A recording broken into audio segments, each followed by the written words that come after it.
Bom dia mais uma vez. Eu quero encerrar, queridos, essa parte sobre a soberania de Deus. Na verdade, eu sei que é meio chocante. Falar sobre a soberania de Deus é meio chocante, porque ela desperta em nós uma rebeldia. Ela pode despertar um rendimento também, mas muitas vezes ela desperta uma rebeldia em nós. Paulo falou muito da soberania de Deus em Romanos. E ele responde muitas perguntas que os seres humanos fariam. Romanos também é um livro de perguntas. E uma das perguntas é: de que se queixa Deus, se ninguém pode resistir à sua vontade? Não é? Então o que ele quer? Já que ninguém pode resistir à vontade dele, do que ele está reclamando? Sim, falar sobre a soberania de Deus é falar sobre um assunto não popular, não é? Não popular. Todas as religiões, todas, excluem a soberania de Deus. Todas. E colocam no seu lugar o livre-arbítrio. Tem um filme chamado Anjos Caídos. E tem uma cena do filme que acho que dois anjos começam a conversar. E de repente eles chegam à conclusão de qual é a coisa mais importante que Deus criou para o ser humano. E eles dizem: é o livre-arbítrio. Então, nos filmes, nas religiões, nas filosofias, não existe o Deus soberano. Não existe o Deus soberano. Agora, se você abrir seus olhos, Deus está dizendo o tempo todo na Bíblia como Ele é. Aliás, nessas passagens de Isaías, ele fala assim: eu sou aquele que desde o princípio anunciei todas as coisas. Ele não só fez, como Ele anunciou desde o princípio como as coisas deveriam ser. Eu sou aquele que anuncia desde o princípio. Uma dificuldade nossa com a soberania de Deus chama-se o tempo. Nós não entendemos o tempo, não sabemos o que ele é direito, não temos controle sobre eles. Então, por exemplo, é muito difícil para nós imaginar que Deus criou o tempo, que o tempo é uma criação, que houve um tempo, se é que você me entende, houve um tempo que o tempo não existia, que existe um Deus que não está preso no tempo. Santo Agostinho de Hipona, como é chamado na Igreja Católica, dizia que para Deus tudo é um eterno presente. Não existe o passado, não existe o presente e não existe o futuro. Tudo é um eterno presente. A Bíblia diz: todas as coisas estão patentes na sua presença, estão claras a Ele. Aí você fala assim: mas eu não entendo. Quem está falando sem entender? Não estou dando aula de física. A gente tenta entender o tempo quando o assunto é física. Quando o assunto é metafísica, quando o assunto é Deus, nós não estamos falando necessariamente de entender. Ora, se Paulo disse que não entendia, né? Oh, profundidade. Imagina Paulo dizendo: ai, que coisa profunda. Se é profunda para Paulo, imagina para mim, né? Imagina para você. Nós não estamos falando de entender. Só para você ter uma ideia de o que é o tempo para Deus. O livro de Apocalipse diz que o Cordeiro foi morto quando? Antes da fundação do mundo. Você entende isso? Não, quem está falando de entender? Né? Na nossa linha do tempo, ele foi morto quando? Quando? 2000 anos. Mas para Deus, Deus já reconciliou o mundo consigo antes dele ter dito haja luz. Deus já reconciliou tudo consigo na sua mente, na eternidade. Se existe uma unidade de tempo, é a eternidade. E a Bíblia diz: de eternidade a eternidade, tu és Deus. Você acha que tem o controle do tempo, que entende direitinho o que é o tempo? Ora, bolas. O que é o tempo no planeta Terra? É a Terra girando em torno do Sol. Já não é a mesma coisa na galáxia de Andrômeda. Não é? Lá já é outro tempo. Já não é a mesma coisa em Marte. Já não é a mesma coisa num buraco negro. Já não é a mesma coisa no planeta Betaflex, se é aquele que ele existe, não é? Quando nós nos deparamos com o fato de como Deus se mostra grande, o que a gente tem que dizer é o seguinte: eu sou pequeno demais. Sou pequeno. A gente de vez em quando tem que fazer como Jó. Falei de coisas que não entendia. Me arrependo no pó e na cinza. Nós gostaríamos de colocar Deus dentro de uma caixinha onde todos os seus atributos estivessem sob nosso controle. Gostaríamos. Gostaríamos que Deus fosse fácil de entender, mas Ele nunca disse para você que Ele é fácil de entender. Ele disse: olha, os meus caminhos não são os vossos. Os meus pensamentos, idem. E assim como os céus são mais altos do que a terra, assim são os meus pensamentos. Mais altos do que os vossos caminhos, do que os vossos pensamentos, e os meus caminhos diferentes dos vossos caminhos. Então, minha mãe tinha uma frase que eu levei muito tempo para entender. Ela falava assim: você acha que eu sou sua parceira? Os pais de vocês falavam isso? Você acha que eu sou sua parceira? Sou seu parceiro não, meu filho. Você apanha comigo. Eu não entendia nada. Parceiro, né? Eu era meio metido a querer entender o significado das palavras. Eu disse: onde é que minha mãe arranjou esse negócio de parceiro? Depois eu fui entender que ela estava dizendo parceiro. Ela estava dizendo assim: não sou seus amigos. Está pensando que eu sou seus colegas? Então, de vez em quando você tem que ouvir de Deus: você está pensando que eu sou seus colegas? Você está pensando que eu sou o prefeito, o governador, que é fácil a gente entender, que é previsível? Não. Os meus pensamentos são muito mais altos do que os vossos. Ele é aquele que habita em luz inacessível. E eu imagino assim, inacessível até para os anjos, né? Habita em lugar inacessível. Você não vai botar Deus dentro de uma caixinha. Não existem filósofos de Deus. Não existe quem diga assim: olha, Deus não faria isso, ou Deus só faria isso. Ora, bolas, tem hora que Deus faz uma coisa e tem hora que Ele faz outra completamente diferente. Por quê? Adivinha por quê? Por quê? Me responda. Porque Ele é Deus, né? Ele diz assim: os mortos não voltam. Volta ou não volta? Em linhas gerais, volta ou não volta? Não. Mas Elias voltou, ou não voltou? Embora Elias não morreu, mas Moisés morreu e não voltou? E conversou com Jesus. E Pedro viu. Mas os mortos não voltam. Mas voltou. E por que voltou? Porque ele quis. Ele não está obrigado a fazer nada que o ponha dentro de uma caixinha. Ele não pode ser colocado dentro de uma caixinha. Ele é soberano e ele faz exatamente o que ele quer e quando quer. Abra sua Bíblia, hoje é a última dessa série, na soberania de Deus.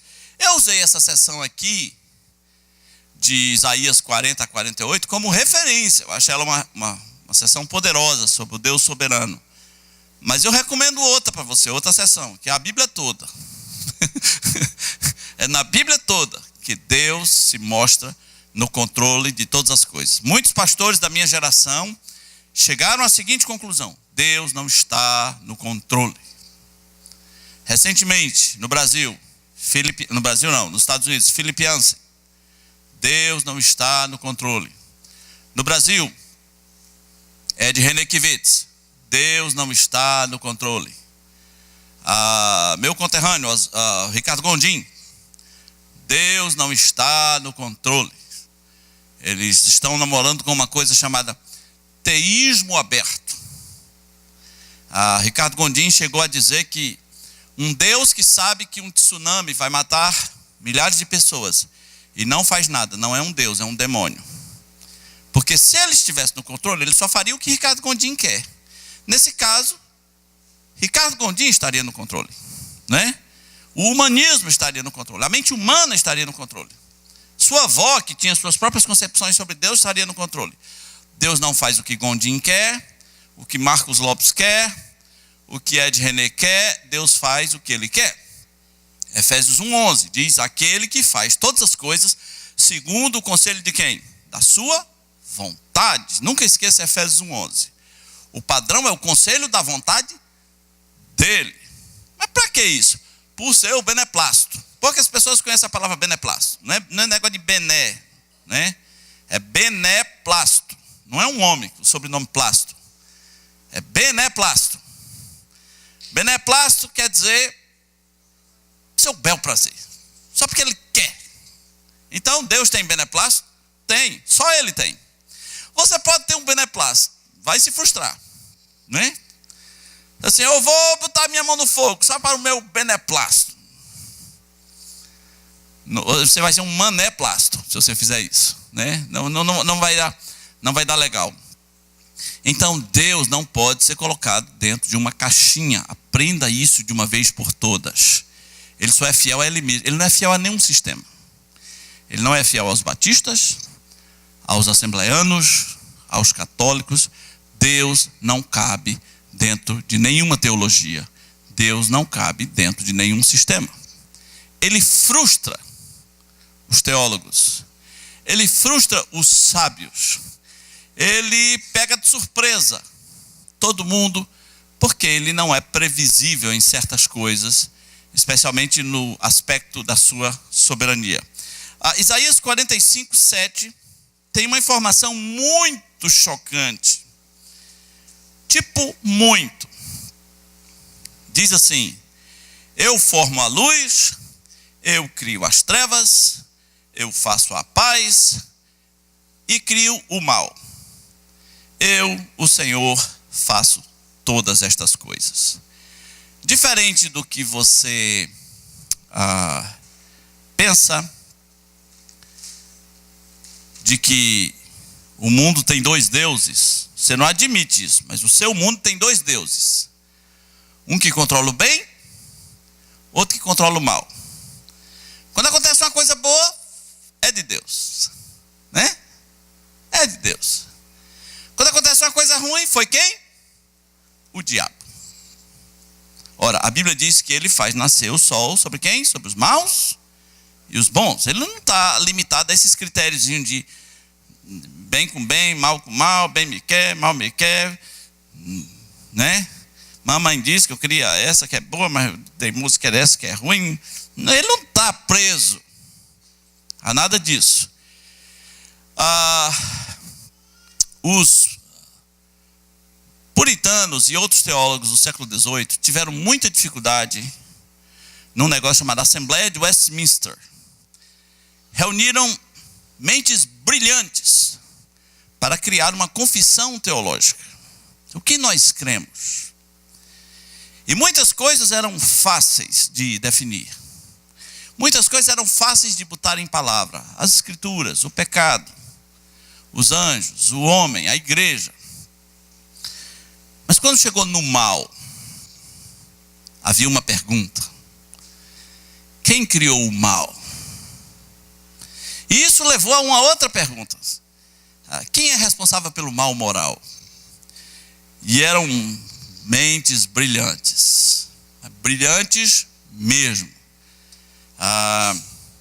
Tem uma citação que talvez o mundo nunca reunirá tantas mentes brilhantes no mesmo lugar. Então, quem criou o mal moral? Eles pensaram muito, com os medos que eu e você temos. E eles chegaram a uma solução que eu considero malabarista. Deus não é responsável pelo mal moral. O responsável pelo mal moral são as causas externas. Aí perguntaram: quem são as causas externas? O diabo, Adão, essa turma aí. Eles são responsáveis pelo mal moral. Aliás, o problema do mal é um problema, né? O problema do mal desbanca todas as correntes psicológicas, todas. Por exemplo, nós geralmente dizemos que o homem é produto do meio. Aí Deus diz assim: pode ser, pode não ser. Às vezes Deus diz, em parte. Quer um exemplo? O meio que Adão e Eva viviam era um meio perfeito ou não? E deu tudo errado.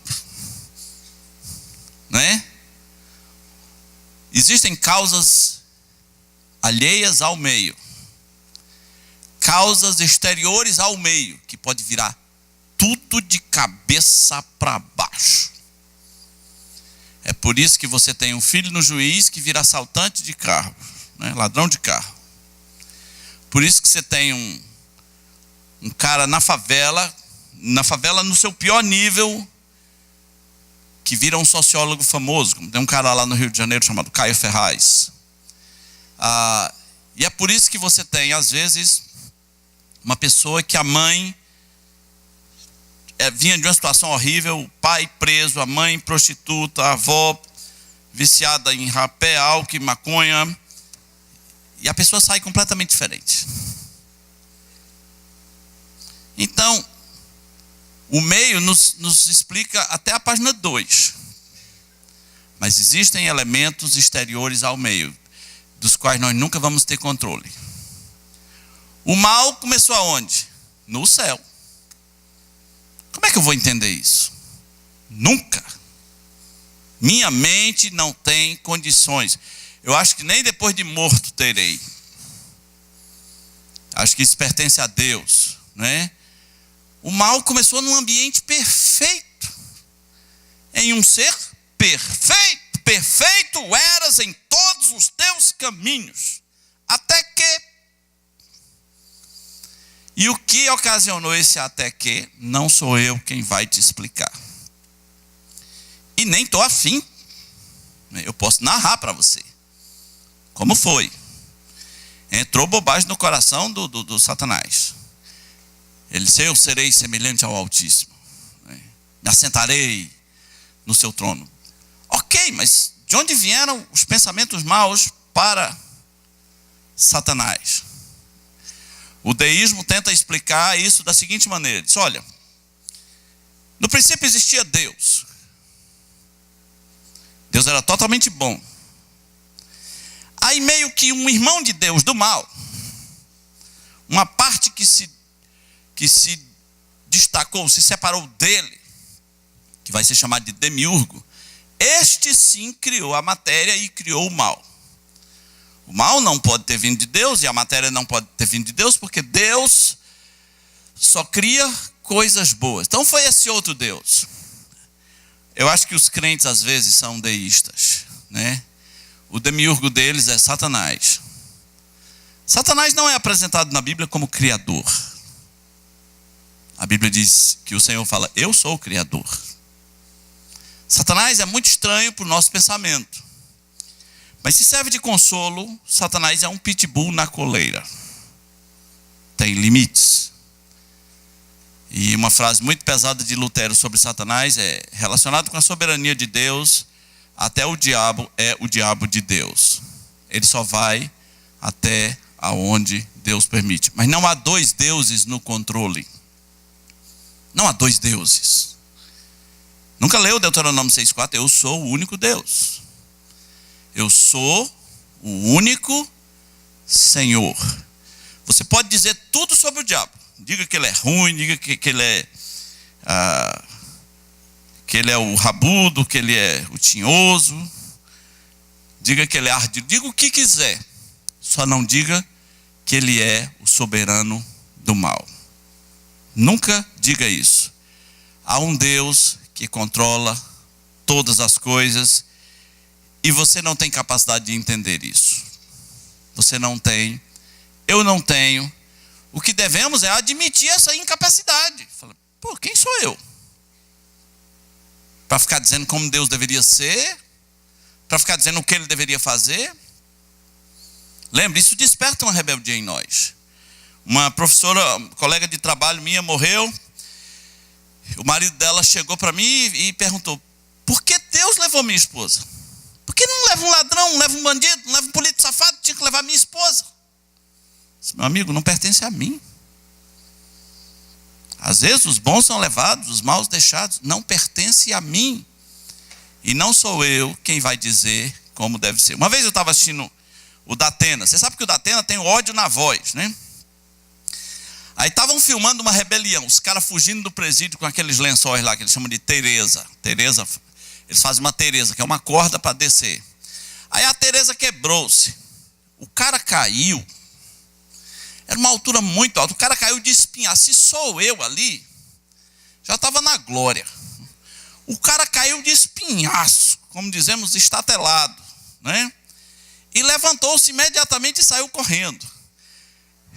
E o Datena disse: esse maldito, se fosse um trabalhador, já tinha morrido. Se fosse uma pessoa de bem, já tinha morrido. Você viu a velocidade com que o cara saiu? Parece que o Satanás acompanha ele, rapaz, que coisa. Então, às vezes, tem umas coisas estranhas na vida que não dá para explicar. A vida não funciona sob a ótica de que tudo vai funcionar em contos de fadas. Aliás, o livro de Eclesiastes diz: olha, os príncipes andam a pé e os servos andam a cavalo. A vida, às vezes, tem uma lógica bem diferente. Ok, o que é a soberania de Deus? A grosso modo, podemos dizer, é Deus no seu trono, fazendo o que Ele quer. É só isso e tudo isso. Isso é soberania de Deus. É Deus no seu trono, fazendo o que Ele quer. E concordemos, para os padrões humanos, esse Deus é chato. Não é? Ele é chato. Ele só vai responder suas orações se elas se encaixarem dentro da vontade dele. Ele é chato para Macedo, para Valdomiro. Ele é muito chato para o G12. Ele é chato para os ateus. Saramago falou: esse Deus é narcisista, é egoísta. Ele é muito narcisista, Saramago. Saramago, ateu, português, prêmio Nobel de literatura, etc, etc. Então, para os padrões humanos, sim, ele é isso. Quero ler dois textos que talvez definam bem a soberania de Deus. Um vem de um rei pagão chamado Nabucodonosor. Nabucodonosor tinha supostamente se convertido com aquele evento da fornalha de fogo. Mas aquele negócio de se converteu sem se converter, né? Aí ele achou que ele era o soberano. Lembra? Ele disse assim: esta é a Babilônia que eu criei para a minha própria glória. Tinha uma profecia que dizia que ele ia ser quebrantado, e nesse momento veio uma voz que disse: olha, agora você vai ser separado dos homens, você vai viver entre os animais, e você vai comer a erva do campo, você vai ter o orvalho sobre a sua cabeça, até que reconheças que o Eterno reina. De fato, ficou doido, meio doido, foi morar entre os animais, naquele momento mesmo. Perdeu o reino. Essa história deve ter sido mantida em segredo na Babilônia. Um conselho deve ter administrado o reino. Perdeu o reino, cresceram as unhas, nasceram pelo, comeu erva do campo, ficou feito um doido lá no mato. Se era uma doença psicológica, seja lá o que fosse, o fato é que aconteceu. Um certo dia, ele caiu em si, né? Se você pegar comigo a partir do versículo 30, Daniel 4, 30, vai dizendo tudo o que aconteceu com ele, né? Etc. Mas no 34 diz assim: mas ao fim daqueles dias, eu, Nabucodonosor, levantei os olhos aos céus, tornou-me a vir o meu entendimento, e eu bendisse o Altíssimo, e louvei e glorifiquei ao que vive para sempre, cujo domínio é sempre eterno, e cujo reino é de geração em geração. Todos os moradores da terra são por ele reputados em nada. Hoje você nasce ouvindo assim: tu é especial, tu é a última bolacha do pacote, e todos devem tratar você como tal, o Estado deve bancar seus luxos. Todos os moradores são reputados por ele em nada, e segundo a sua vontade, Ele opera com o exército dos céus e os moradores da terra. Não há quem lhe possa deter a mão ou dizer: que fazes? Não há quem possa, né? Aquele negócio do agindo eu, quem impedirá, não é só para o bem, não. É para o bem e para o mal. Agindo eu, quem impedirá? Deus é tão soberano que Jesus disse: qual de vocês, por mais ansioso que esteja, pode mudar um côvado da sua vida? 30 centímetros. Você acha que você pode mudar alguma coisa? E se morrer amanhã, vai mudar o quê? Como é que eu posso mudar coisas se no meio de tudo existe a morte? Eu planejo, não, eu estou no controle da minha vida, eu decido, tudo está em minhas mãos, meu futuro está em minhas mãos. Aí morro hoje à noite. Meu futuro estava em minhas mãos? Nunca esteve. E não há quem possa deter Deus. Agora, será que Nabucodonosor se converteu nessa segunda vez? A primeira declaração dele, lá na fornalha, foi que havia só esse Deus e que todos deveriam adorar ele. Mas ele ainda achava que podia as coisas. E agora tem uma conversão no sentido de reconhecer que soberano só Deus. Que o próprio Nabucodonosor só estava ali porque Deus o permitiu. Agora vamos para um rei judeu, 1 Crônicas 29, a partir do versículo 10, essa é a famosa oração de Davi sobre a soberania de Deus. Pelo que Davi louvou ao Senhor perante a congregação e disse: bendito és tu, Senhor Deus de Israel, nosso Pai, de eternidade a eternidade. Teu, Senhor, é o poder, a grandeza, a honra, a vitória, a majestade, porque teu é tudo quanto há no céu e na terra. Teu, Senhor, é o reino, e tu te exaltaste por chefe sobre todos. Riquezas e glórias vêm de quem? De ti. Riquezas e glória vêm de ti. Tu dominas sobre quanto? Sobre quanto? Tu dominas sobre tudo.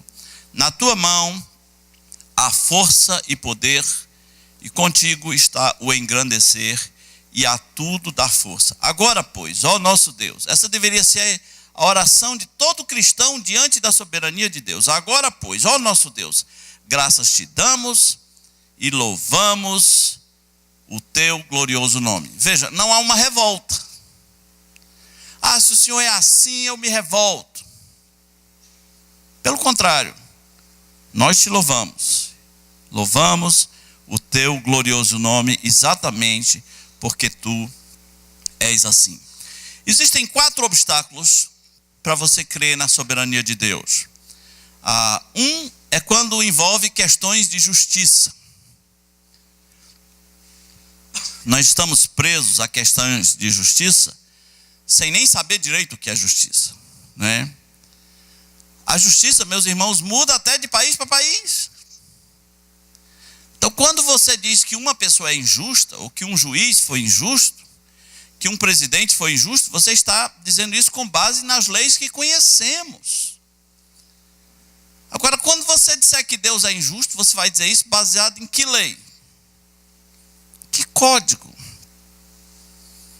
Aquele que, como disse Rudolf Bultmann, ele é o totalmente outro, totalmente transcendente. Aquele que habita em luz inacessível. Aí tu vai botar ele no banco dos réus para dizer que ele é injusto ou que ele é justo? Então, quando tem questões de justiça, a gente fica meio bolado, meio tentado a chamar Deus de injusto. Ora, a justiça não tem acordo nem se você passar na fronteira de Cobirra e Brasileia. Se atravessar para o lado de lá, as leis são umas. Do lado de cá, as leis são outras. Se for para a China, as leis são umas. Se você vai para os Estados Unidos, as leis são outras. Existem países que uma criança vai para a cadeia com 7 anos. 7 anos. Então, por qual critério da humanidade você vai julgar Deus? Pelo critério oriental, pelo critério boliviano, brasileiro, argentino. Quando você disser que Deus é injusto, você tem que dizer, bom, baseado em tal e tal fato, Deus é injusto. Você não tem essa capacidade. Os critérios de justiça de Deus, eles vêm do próprio Deus. É Ele que decide o que é justo, o que não é. Aos olhos humanos, Ele sempre será injusto. Ou você vai me dizer que aos olhos humanos, a destruição de Sodoma e Gomorra de todo mundo é justa. Quem morreu em Sodoma e Gomorra? Quantos morreram? Todo mundo. Morreu gente com problema mental, morreu gente idosa, morreu crianças, morreu ou não morreu? Aos olhos humanos aquilo é justo? Jamais. Mas não sou eu quem define o que é justo e o que é injusto. O próprio Deus. Nós também temos problemas, obstáculos com a soberania de Deus quando o assunto envolve crianças. As criancinhas não. Mexeu com as criancinhas, aí dói no nosso coração, aí não. Né? Ligaram para mim e falaram, pastor, vai ter o arrebatamento da Record. Né? Tá passando a novela Apocalipse, né? Aí vai ter o arrebatamento. Eu pensei, será que eu subo? Hein? E eu fui assistir. Queria saber qual era a visão que eles iam dar do arrebatamento. E não tem muita coisa estranha, exceto uma. Todas as crianças são arrebatadas. Quem assistiu aquele negócio? Alguém aqui assistiu? Levanta a mão aqui. Você viu? Até na maternidade, de repente, os berços ficam secos. Por que o autor botou que todas as crianças são arrebatadas? Né? Porque na cabeça dele é o seguinte, seria injusto se elas não fossem. Na nossa cabecinha pequena de códigos de justiça. Aí a novela propõe um mundo sem criança. Não é engraçado isso? Um mundo sem crianças, né? Porque quando mexe com criança, a gente foi ensinado que as crianças são puras e boas. Não foi? E cá para nós, a gente não quer desacreditar disso. É o nosso último coelhinho da Páscoa, né? A gente não quer desacreditar. Tão lindo, pastor, né? Tão bonitinho o menino. Você vai dizer que o menino desse é mau. Esse pastor é doido, esse pastor é cruel demais, né? Olha, eu vou dizer uma coisa. É lindo, o sorriso é lindo, o cheiro é incrível, é gostoso pegar no braço, no colo, é gostoso brincar, é gostoso ouvir as primeiras palavras, todo mundo fica bobo, né? Um dos meus filhos, eu vibrei quando ele fez o primeiro som, a primeira palavra que falou. Eu ensinei ele a falar, bu. Eu fiquei um dia inteiro falando, falar, bu. Né? Aí o menino chupava chupeta. Eu digo, vou ensinar uma técnica para ele falar bu. Né? Eu peguei uma outra chupeta, botei na boca e fiz bu. A chupeta foi lá longe. Ele achou isso engraçado. Pegou a chupeta e fez bu. Falou, oi, bu. Ele é inteligente, fala bu. Né? Aí pai faz uma festa enorme, porque o menino falou bu. Né? Agora vamos para o método avançado. Bubu. Bubu era o nome que tinha lá no Rio Grande do Norte para chupetas. Lá ninguém chupa chupeta, chupa bubu. Né? Dá um bubu para esse menino. Eu falei, se eu provar que meu filho fala bubu com poucos meses de idade, eu estou dizendo que ele é mais inteligente que todo mundo. Né? A menina falou bubu. Aí eu falei para todo mundo. O menino já fala bubu. Pastor. Né? E pai é besta com essas coisas, né? São lindos, mas vou lhe dizer uma coisa que você não quer acreditar. São maus. Não duvide disso. São maus. A única diferença entre aquela criança e um adulto chama-se oportunidades. Aquela criança não tem as oportunidades para botar para fora quem ela é. Ela não tem ainda. À medida que as oportunidades vão surgindo, aí elas mostram quem elas são. Né? São manipuladoras. Se ela quiser deixar você a noite inteira acordada, ela deixa. Deixa ou não deixa? Aí você vai lá, pega no braço, parou. Mas não era uma dor? Eu já ia levar para o SAMU, ficou bom. Aí você bota no berço de novo. Vai.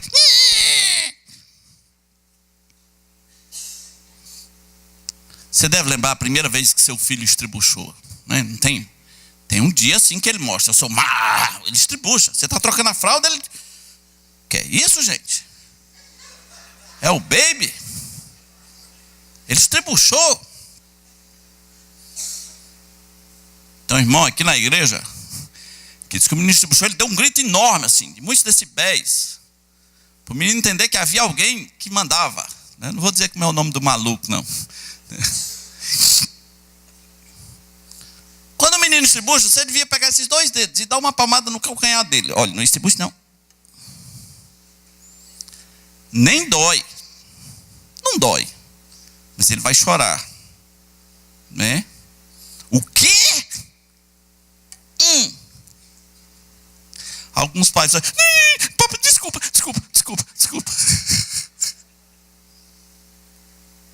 Desculpa, papai não quis fazer isso. Desculpa. Não peça desculpa a seus filhos, a menos que seja extremamente necessário. Se você vive pedindo desculpa aos meninos, você é um banana. E você está em pecado porque você abandonou a coisa mais importante que Deus te deu, foi a autoridade paterna. Deus te deu autoridade paterna, não precisa ficar pedindo desculpa. A sua autoridade paterna passa uma imagem de Deus. Se for muito rígido, ele vai imaginar Deus como alguém muito rígido. Se for muito frouxo, ele vai imaginar Deus como alguém muito frouxo. Exerça equilibradamente a autoridade. Então por que seu filho é mau e os meus também? Porque eles são filhos de alguém muito mau, que sou eu e a mãe deles. Ela é mau, você precisa saber.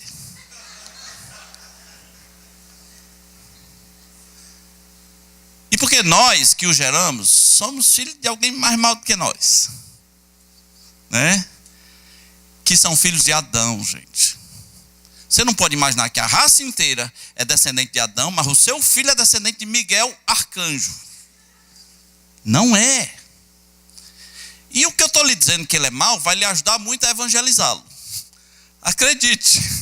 Vai ajudar você a evangelizá-lo. Quando o assunto mexe criança, complica, né? É difícil também quando envolve conceitos estabelecidos.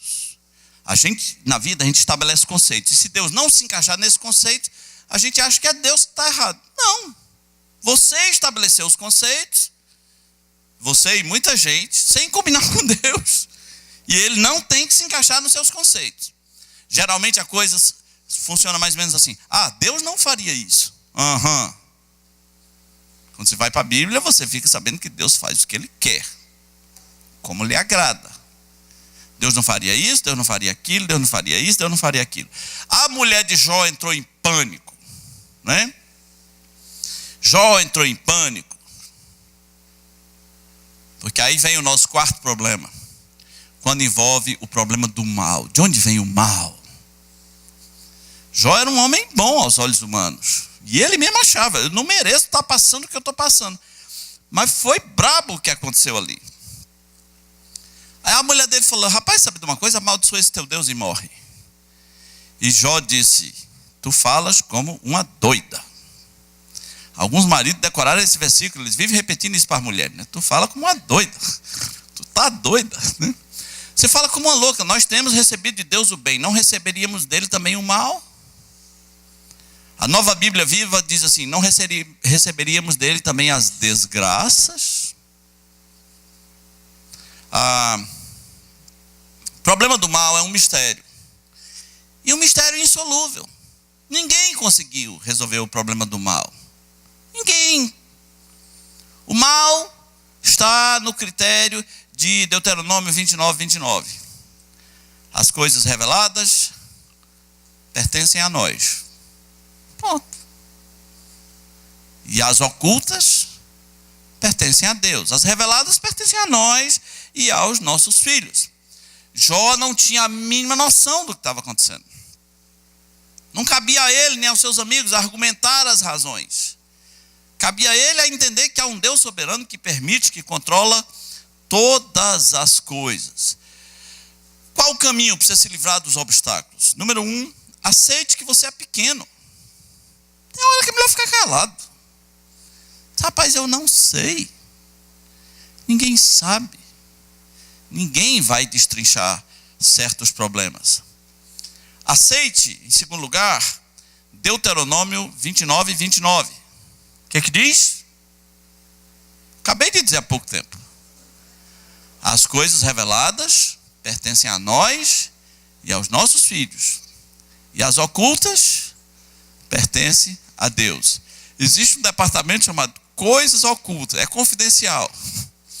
É ultra secreto. Mais do que isso, é ultra oculto. Saberei um dia? Não sei. Não é? Simplesmente, não aceite que você é pequeno, humilhe-se. Isso quebra muito da sua arrogância. Da sua arrogância de teólogo, sabedor das coisas. Baixa a bola, irmão. Baixa a bola, irmão. Existe coisa chamada coisas ocultas, das quais eu não tenho o menor domínio racional. E em terceiro lugar, a Bíblia sempre vai responder o que você precisa saber. Tem um capítulo em Provérbios 16, 3 versículos, eu me amarro nesses versículos. Ele começa dizendo assim: o coração do homem pode fazer planos. Provérbios 16, 1. Mas a resposta vem de quem? Senhor. Eu posso fazer plano? Pode fazer. Vá fazendo. Mas a resposta final vem dos seus planos? Não. Não. Resposta final vem do Senhor. Muita gente tinha planos aos 30 anos, planos para os 50 e morreu. Outros foram à falência. Outros veio um divórcio e desestruturou toda a vida. Outros um filho ficou dependente, desestruturou toda a vida. Outros veio um filho doente, mudou os planos. Então, o coração do ser humano pode fazer e é bom fazer. Mas a resposta vem de quem? Do Senhor. O problema não é crer nisso. O problema é quando a resposta do Senhor chegar. Se você aceita segundo os critérios do próprio Deus. Né? O segundo versículo aí em Provérbios 16 cadê? Provérbios 16, 4. Né? Provérbios 16, 4. O Senhor fez todas as coisas para determinados fins, até o perverso, para o dia da calamidade. Diante disso aqui eu me calo, não é? Eu vejo a criação, aí termina a criação, aí a Bíblia diz assim: e tudo que Deus fez era bom. Aí eu fico pensando na cobra surucucu, numa aranha, no dragão de Komodo. E a Bíblia diz: tudo que Deus fez era bom. E Provérbios 16 diz: para determinados fins. Nós não sabemos qual é o fim, ou pelo menos não sabemos todos os fins. Mas sem as cobras o mundo se enche de sapo. Você gosta de sapo? Eu odeio cobra. Louve a Deus pelas cobras. Louve a Deus pelas cobras. Elas impedem que o mundo seja cheio de sapos. Dentro das finalidades de Deus, Ele sempre sabe o que está fazendo. Por que Deus fez os ratos? Né? Eu não tenho todas as respostas, mas tudo que Deus criou era bom e para um determinado fim. Aí a Bíblia diz que até o perverso, para o dia da calamidade, está dentro de um determinado fim. E Provérbios 16, 3. Alguém já perguntou assim: você acha mesmo que aquela escolha de Matias foi um negócio de Deus? Você lembra como foi a escolha de Matias, né? Matias foi substituir quem? Quem? Judas. Judas morreu. Aí os apóstolos tiveram um método engraçado de fazer a substituição. Disse: vamos lançar sortes. Se eu digo isso, vocês me matam. Mas como foi Pedro, né? Pegaram 2 com os critérios, né? Aqueles que foram testemunhas oculares. Para ser apóstolo tem que ter sido o quê? Testemunhas oculares. Desde o princípio que estiveram conosco, tem todos os critérios. E dentre aqueles 2, botaram 2 nomes para o sorteio. Aí você pergunta assim: será que Deus teve alguma coisa a ver com aquilo? Baseado baseado em Provérbios 16, versículo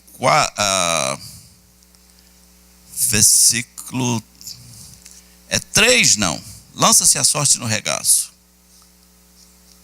Cadê? Vai ser 3, vai ser 13. Ou vai ser 23. Acha aí para mim, irmão.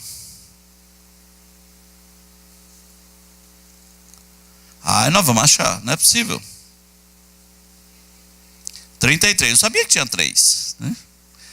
E por curiosidade é o fechamento, né? Lança-se a sorte no regaço, mas do Senhor procede toda a decisão. Tem uma frase meio agnóstica que fala assim: Deus não joga dados com o universo, né? Não sei se Deus não joga dado, mas nenhum dado cai no número 6 que Deus não permita. Difícil para você acreditar nisso, né? Então Deus tem alguma coisa com a escolha de Matias? Teve sim. Se o método foi lançar sorte, não sei se foi cara ou coroa, não sei o que foi. Se o método foi lançar sorte, que seja, mas a decisão final vem do Senhor. Como é que eu escolhia os nomes dos meus filhos? Era engraçado. Enchia uma lata com os nomes que ela queria e com os nomes que eu queria. Cada nome estranho. Jonatas ia chamar Natanael, né? Poderia ter se chamado. Então a gente colocava os nomes. Primeiro filho, mexemos a lata, saiu Jonatas. Então é Jonatas. Oramos e tudo. Quer dizer, presente de Jeová. Segundo nome, saiu Jeff, quer dizer, sabe-se lá, né? Quer dizer, mais ou menos isso aí, né? Ai, meu Deus do céu. Jeffrey Thomas, parece nome de médico, né? Jeffrey Thomas, doutor Jeffrey Thomas, não vai ser médico, pelas aptidões dele, não vai. O terceiro filho, colocamos todos os nomes. Não havia Josué na lata. E aí começou aquele negócio. Enquanto botávamos os nomes, o primogênito, que era uma criança, gritou: Josué, o líder do povo. Falei: parou. Parou. Acabou o negócio de latinha. Não tem. Se o menino vai ser o líder do povo, eu não sei. Pela postura dele sexta-feira, vocês viram, né? Pela postura dele sexta-feira, Josué, o líder do povo. Caramba, isso é muito forte, né? Parou o negócio de lata, o nome é Josué, está decidido. Não sei o que isso significa, mas era uma criança de 6 anos dizendo isso para os pais. Então, pela nossa metodologia da lata, nem ia ser Josué nunca, né? Não tinha Josué, mas nem precisou de lata. Deus quis que fosse Josué. Se vai ser o que o menino disse, essa é outra história, bem mais longa. Mas se um dia for, vocês vão saber dessa história que eu contei no dia 18 de fevereiro de 2018, né? Ok. Qual é o equilíbrio entre soberania de Deus e responsabilidade humana? Qual é a relação? Toda. Note que eu não estou usando soberania e livre-arbítrio, eu estou dizendo responsabilidade. Responsabilidade, e por razões que eu não sei, diz que o homem responde. Ele não pode botar culpa na soberania de Deus. Leia a Bíblia. Eu pergunto a você: quando Deus colocou a árvore do conhecimento do bem e do mal, sem ela no jardim, Adão não teria tocado nela. Confere? E com ela no jardim, você acha que Adão e Eva iam aguentar por quanto tempo? Era uma questão de tempo, um dia, ou ele, ou os filhos, né? E ele poderia dizer: não, o culpado é o Senhor, que botou isso aqui, porque se não fosse isso aqui, É igual o marido que fica nervoso, quebra a louça e olha para a mulher e diz: é você que faz eu ser assim, né? Você que me torna louco. Você que me deixa desse jeito, né? Não, quem quebra a louça é o responsável.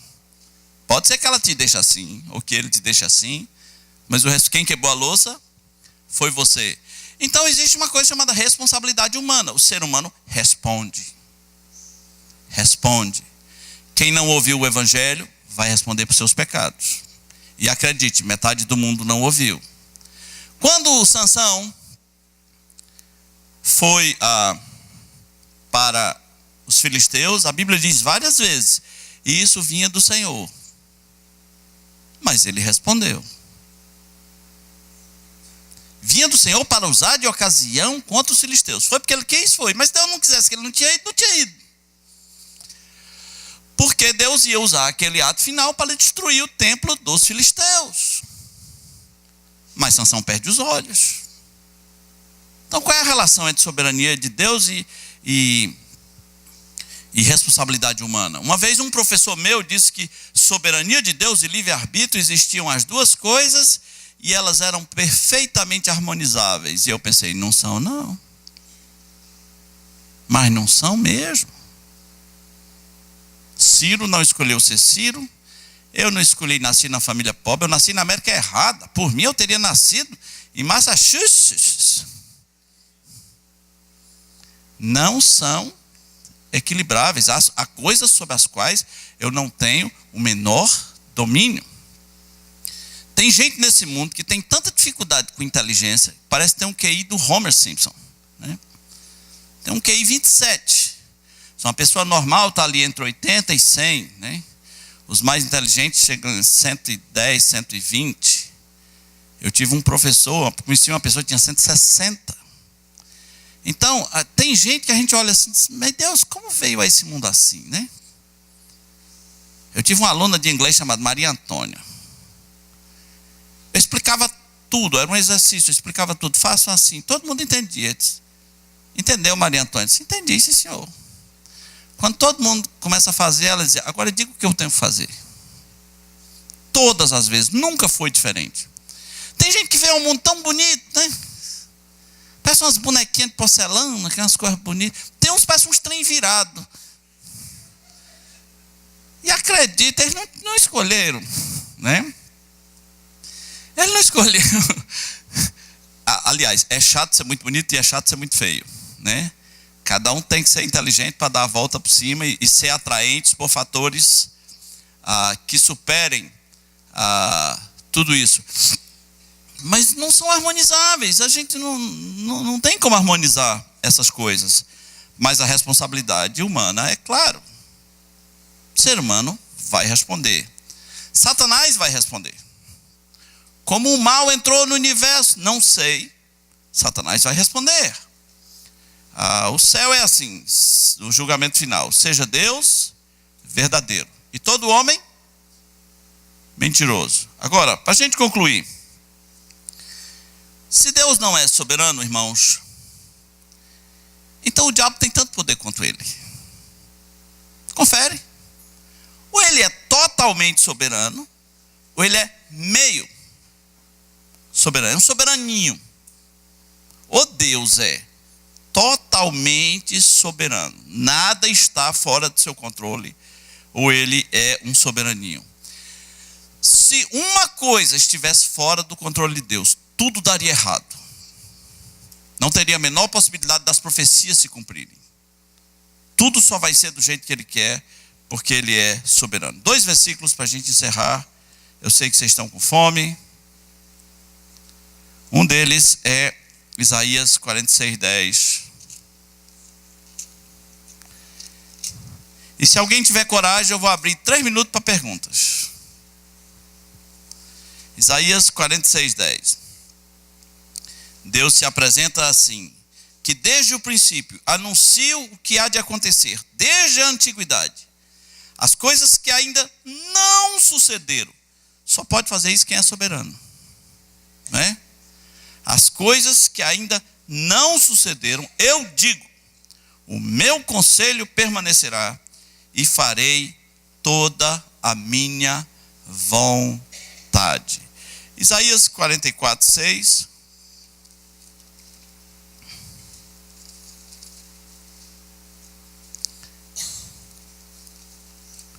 Isaías 44, 6 diz assim: assim diz o Senhor, Rei de Israel, seu Redentor, o Senhor dos Exércitos: eu sou o primeiro e eu sou o último, e além de mim não há Deus. Olha, a soberania mais fácil de acreditar é aquela que nos diz assim: Deus criou o começo e Deus criou o fim. Mas você talvez tenha dificuldade de acreditar que Deus criou o meio. Um Deus que cria o princípio e o fim, tem controle sobre o princípio, tem controle sobre o fim, mas não sabe o que está acontecendo no meio, não pode chamar a si mesmo de soberano. O que nós fazemos com a soberania de Deus? Nós nos revoltamos? Não, nós o louvamos. Foi isso que Davi fez. Nós não nos revoltamos. Talvez Satanás se revoltou por causa disso. Mas nós temos que nos render e dizer: Deus, eu te agradeço porque tu és assim. E especialmente porque mesmo sendo assim, tinhas um plano para a minha vida. Amém? Alguma pergunta? Não, pastor, eu quero saber como a gente consegue relacionar a soberania de Deus e a responsabilidade humana. Sendo responsável. Só isso. O que é para você fazer, você vai fazer. Não tem a brecha para ficar botando culpa na soberania de Deus. Porque existem coisas sobre as quais nós vamos responder. E se nós vamos responder, nós temos que agir enquanto estamos nessa vida com responsabilidade. Ok? Não sei se é a resposta mais agradável, mas é sendo responsáveis. Né? Irmão Maia, passa lá atrás para o Maia. A minha pergunta é o seguinte: como é que nós vamos responder para uma família que tem uma criança falecida e ela crê que ela está no céu? Nós, segundo os ensinamentos mesmo dessa igreja, nós se baseamos na passagem que Jesus chamou as criancinhas, e em Romanos 1,18. Segundo o que o irmão falou, que discorda da questão de Apocalipse, né, que as crianças foram nem arrebatadas. falei, só disse que uma novela seria, e eu achei estranho. Mas pode ser que eles também estejam baseados nessa crença. A minha pergunta é: como é que nós vamos responder para uma família que dá a criança crendo que ela está no céu, baseada nesse ensinamento? Irmão, tem coisa que é tão difícil. Eu, por exemplo, embora eu não... Porque assim... Tem perguntas que são difíceis demais, né? Não creio que as crianças sejam salvas por serem crianças. Eu não creio que o ser humano se salva pelo que ele faz. Nem creio que o ser humano se perde pelo que ele faz. O ser humano se perde pelo que ele é. E o que ele é pecador. Ele não é pecador porque ele peca. Ele peca porque ele é pecador. E ele é pecador, como diz a Bíblia, por natureza, não é nem por prática. Por prática só piora tudo. Ele é pecador por natureza. A sua natureza é pecaminosa. Ele é filho da ira por natureza, como também os demais e etc. Agora, se as crianças são salvas dentro de um plano de Deus, é pura soberania de Deus. E eu não vou entrar em certos mistérios. Mas jamais vou dizer que essa criança é salva porque ela é um inocente. Em Adão, todos fomos culpados. Lembre, nessa lógica, o dilúvio não deveria ter pego as crianças. Confere? Né? O dilúvio separa os adultos todos num lugar que nós vamos acabar, deixa só as crianças, uma nova geração, né? Por essa lógica, sim, as crianças deveriam ser todas arrebatadas, né? Por quê? Porque elas são crianças. E crianças merecem. Crianças são boas. Crianças são lindas. São perfeitas. Tá bom, deixa crescer. Deixa crescer. Né? Não esquece. Todos nós fomos criança. E as nossas mães olharam para nós e falaram: que inocente. Né? Inocente quer dizer que não é merecedor de culpa. E para Deus, a lógica de Deus não é a sua. para Deus, a humanidade é merecedora de culpa. A humanidade, porque a aliança com Adão foi feita com a humanidade. Então, no caso da pessoa que pergunta, irmão Maia, eu não sei muito como responder. Se ela disser,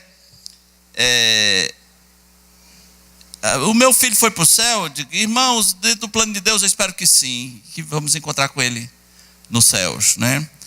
Uma vez um pastor que a gente conhece foi pregar num velório, e o pai da moça que morreu era muito cego, né? E a moça perguntou, ele está no céu com Deus, não é, pastor? E o pastor disse, tá, irmã, tá. Né? E depois perguntaram a ele, por que você falou tá? Ele disse, eu vou fazer teologia no velório. Está todo mundo triste, está todo mundo chorando, não vou fazer. Então, nem com criança, nem com mãe, nem com pai, eu prefiro ali, né? Não vou fazer como crentes da minha geração, chegavam no velório dos outros e falavam, teu pai foi para o inferno, ele não aceitou Jesus, né? É uma segunda morte para a família, né? Por que isso? Não vou fazer isso, não tenho esse direito. E tem mais, viu, irmão Maia? Eu não digo só a criança, não. Vamos fazer o efeito contrário.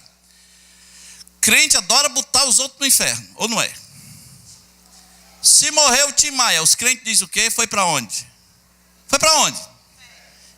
E como é que você sabe? Né? Como é que você sabe? Eu acho que ninguém morre só. Você não sabe se no último minuto assim, né? O Hitler, uma vez eu falei, a possibilidade, você crê na graça de Deus para Hitler assim, no último minuto. Você crê na graça de Deus para sua mãe, para seu pai, para sua prima, mas para Hitler não. A graça só é graça porque é imerecido. Então vai que tu encontra Hebe Camargo no céu, Tim Maia, os Mamonas fazendo uma banda, né? Você vai ficar chateado? Você vai ficar chateado? Você não sabe de nada. Você não sabe de absolutamente nada. Então, como eu não sei, irmão, existem coisas que fogem. Eu cheguei numa igreja em Goiânia, 5.000 pessoas. E eles faziam antes do culto um momento de perguntas e respostas. E adivinha que pergunta mandaram para o pastor, né? As crianças são salvas. Resposta do pastor. Meu irmão, as crianças estão debaixo da proteção espiritual dos pais até a idade da razão. E pegou a pergunta e todo mundo fez, está explicado. Beleza, mas qual é a idade da razão? Explico. E outra coisa, a idade da razão mais um dia. Se a idade da razão for 7 anos, tá bom, e com 7 anos e um dia. Com 7 anos e um mês. Né? Com 7 anos e 6 meses. Não se bota essas coisas dentro de uma caixinha. Não tem nada a ver com matemática. Tem a ver com a soberania de Deus. Não é 2 anos, 3 anos, nem 4 anos que faz o ser humano deixar de ser pecador. Ele é pecador. Diga para o seu filho, meu filho, você já se converteu. Você é um pecador. Você precisa dizer, eu me arrependo dos meus pecados, entrego minha vida para Jesus. Ao contrário disso, os crentes criam os filhos dele dizendo o quê? Meu filho, você é um crente. E ele acredita, ele cresce acreditando que ele é um crente. Para você ser um crente, primeiro você precisa acreditar que você é um pecador. Se há crianças salvas pela graça de Deus, por sua soberania, por seu plano eterno, eu não tenho as informações exatas, não tenho controle sobre isso.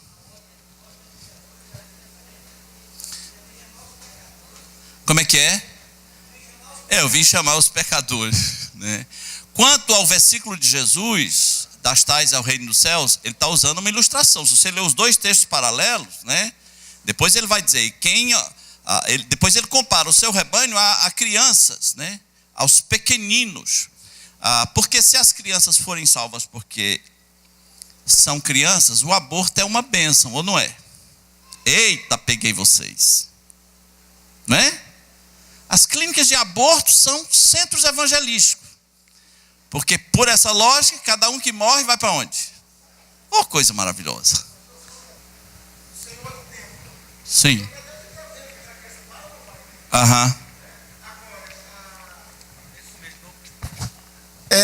Rapidinho. Então, às vezes tem coisas que a gente fica, como se diz, na coluna do meio.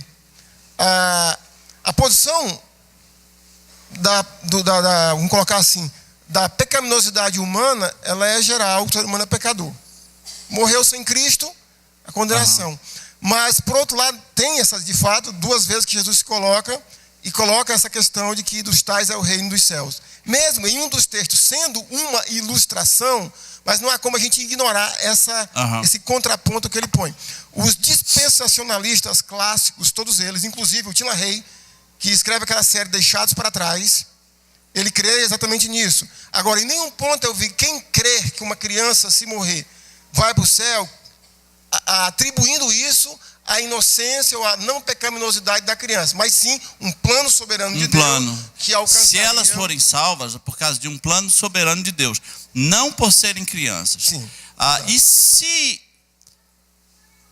elas forem salvas por serem crianças, qual é a idade? Esse é o ponto que, para mim, como... Não acaba ficando na mão de Deus? Sim. Qual é a idade? É 7 anos, tá bom. E o de 8, então, ferrou? Né? O de 7 e 6 meses, qual é a idade? Ninguém pode definir um padrão. Isso entraria outras classes, como um deficiente mental, né? Sim. Tá. Então vamos deixar com Deus, mas não afirmar que uma criança é salva porque é bonzinho. Não tem criança bonzinho. O que está dentro dela é o pecado, e quando ele crescer, você vai ver. Você vai ver de perto. Deixa crescer, né? Deixa crescer que você vê. Vamos orar?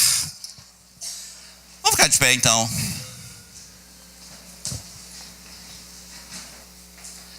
Nosso Deus, te agradecemos porque tu és assim, soberano. Nós sabemos que muitas questões provocam em nós dúvidas, às vezes revolta, às vezes dor. E nós te pedimos que o Senhor nos dê humildade para que nós entendamos que não somos nós que estamos no controle. Não somos nós que vamos decidir como as coisas têm que ser, mas o Senhor, do seu trono, escreveu uma história para a sua própria glória.